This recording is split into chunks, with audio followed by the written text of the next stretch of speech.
Let me set this up for you. I'll give you the truncated version of events. So there have been a few stories bouncing around that have been fermenting in recent days that come from an interview that Dwyane Wade did. Remember him? He's now the part owner of the Utah Jazz. He also used to play basketball back in the day. He's kind of good, I guess. So Dwyane Wade made some comments about Michael Jordan in an interview that lasted like an hour and a half. There were about 20 seconds of the interview that people have latched onto and have regurgitated over and over and over. So maybe you don't know what I'm talking about. Maybe you somehow missed this. It was not on your sonar. So let me kind of, again, fill you in here, give you the truncated version. So as I said, I received a few messages from fans of the show that wanted me to give my 10 cents on this. So I figured, why not? Why not get in the batter's box here and give it a run? So let me give you the thumbnail version of what happened. So Dwyane Wade, who apparently has a book out, he's promoting a picture book, which is, I'm sure, amazing. Anyway, Wade, the former Miami Heat player, was on something called the Armchair Expert podcast with someone named Dak Shepard. I don't know who that is. I'm sure he's famous, probably more famous than me. Dak anyway, Shepard? During the I don't know, but during the conversation, Dwyane Wade, he pointed out that his airness will someday be forgotten, right? And that is the shocking headline quote. Oh my God, I can't believe Dwyane Wade said that, but he really said it, and just to prove that. He actually did say it, and we're not making this up. As Warner Wolf used to say, let's go to the audio tape. Here's Wade, who says, well, let him say it, about the younger generation. These GOATs, these names that we throw out, it's not going to just be a lot of those players. But the game continue to keep moving forward. And so we're going to continue to see things we've never seen before. And the eyes are going to get younger and younger. We're not going to be ones having a conversation about the GOATs. Now it's going to be the younger generation, and they're going to forget about Jordan like we forget about Kareem. All right, so that's the money quote right there. And that last part, he talked about they're going to forget about Jordan like we forget about Kareem. And so let us discuss. Now the question here, Dwyane Wade, you just heard what he said there. People are going to forget about Michael Jordan just like they forgot about Kareem Abdul-Jabbar. Yeah, believe it or don't believe it. So I actually believe it. I buy what Dwyane Wade is selling. All right, so I'm a believer in the Dwyane Wade line of thinking. I know that's not the popular opinion, and I'm a heathen and all that, but let me give you my elevator pitch why I believe Dwyane Wade is right. You've got George S. Patton, Sneaker, and Sweet Spot, and we'll lock all these things together and have a marginal Maller monologue with Maller to the third degree, time shifted, coming up in a few minutes. So to kick off the festivities on this, Dwyane Wade, he has ruffled some feathers. After all, he is considered, if you're a Miami Heat fan, a legend, and he's I believe, one of the top 75 players in NBA history. And I've heard a few pundits who have talked about this story, and they've attempted to push back, saying that Michael Jordan will never be forgotten. And I'm realistic about this. All right? I'm level-headed. And I think these are just kind of delusional dudes who are caught up being a prisoner of the moment. And listen up, I'm on Team MJ.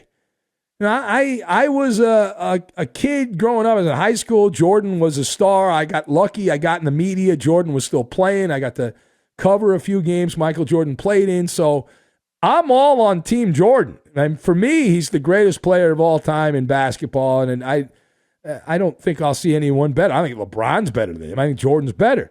But I also know how life works. I know how this stuff works. And nothing lasts forever. It's all temporary. Everything. You know, this radio show, you might like it. It'll be gone someday, right? It's already been gone. I was gone for 6 months and 26 days. But that's just the way it works. The great general, George S. Patton, and he's been forgotten by a lot of people also. And you know, a few more generations, people won't even mention his name. But he had a quote that all glory is fleeting. Johnny Cash, I'm a huge fan of his music, and people still listen to it, but given enough time, people will move on from that as well. And it was Johnny Cash who said that it's all fleeting. All, fleeting, as fame is fleeting. He said all the trappings that come with fame, the money, the clothes, the furniture, it's all fleeting. It's absolutely true. It's absolutely true. Now, I still know about those guys. I got George Patton, a military general, Johnny Cash. But given the generations, they will fade away. And on social media right this second, this conversation's been going on for a while. The younger fan who didn't watch Michael Jordan, who's not an old fart like me, that didn't watch Michael Jordan, they're attempting to dismiss Jordan, saying, didn't play anybody that good. NBA was, soft, a bunch of small guys, and LeBron James is 10 times better than Jordan, blah, blah, blah, blah, blah. Now, secondly, part of this is the circle of the sporting life, or just the circle of life. Things keep progressing forward. Right? Very few people stop and look back. Usually by the time you get out of school, you don't look back at history, right? I don't even know today with all the wokesters if they're even teaching history, because I guess all of history is racist. But in school, when I was in school, you learned about history, right? It taught you about history. But once you got out of school, it's like, nah, you don't want to go back. You don't want to backslide. For example, let me ask you a question. You know who Nell Johnston is? How about Larry Faust? You ever heard of those guys? Of course not. They were massive NBA stars in the 1950s. One played for the Philadelphia Warriors. I believe he led the NBA in scoring. The other led in several other statistics for the Fort Wayne Pistons. Now, you don't know, and I don't know who they are, because that was 70-some years ago, whatever it was. Right? Some have said it's different. I've heard the argument, man, it's not the same. YouTube. That people are going to be on YouTube, so these people will never die. I disagree. Like, YouTube is not going to convince a pig-headed young fan that some player in a kind of a grainy video that has been saved over time is, the greatest thing since you know what. And I believe Michael Jordan eventually will be known as the sneaker guy. He'll be the sneaker guy as long as the shoe brand lasts, and nothing lasts forever. The Jordan brand's not going to be around forever, and that when that goes away and that ends, then who knows? Just like John Madden. Listen, John Madden, beloved as a coach, beloved as a broadcaster, but at the time John Madden visited the pearly gates, he was known as the video game guy. That's what he was known as. Kids growing up played the Madden game. That's all they knew John Madden from, the game at the end of his life. And the game eventually will go away. They'll change the name of it, or there'll be some other game that'll be more popular, and then that'll fade away. All right, final point. So even when you are an icon, and certainly Michael Jordan is an icon, the rules are still the same. Like, fame comes and goes. Now, it lasts a lot longer when you're at the level of Michael Jordan, but you don't really have any control of it. And certainly when you're gone, that's it. Turn out the lights, the party's over. And, fame, people talk about how elusive it is and you can't really control it. And it's really regardless of, how powerful you are or how rich you are. It's just the sands of time. And I think Dwyane Wade absolutely nailed it here, that life is always moving forward. You're always looking for the next big thing. And I'll give you an example, kind of how I relate to this. In the old days at Fox Sports Radio, we had an anchor, very talented broadcaster named Dave Stone. Dave was a good radio guy and a lifetime radio guy. I love lifetime radio guys. And he passed away a number of years ago, but he was one of our update guys. And his claim to fame in radio, he actually helped discover Sean Hannity.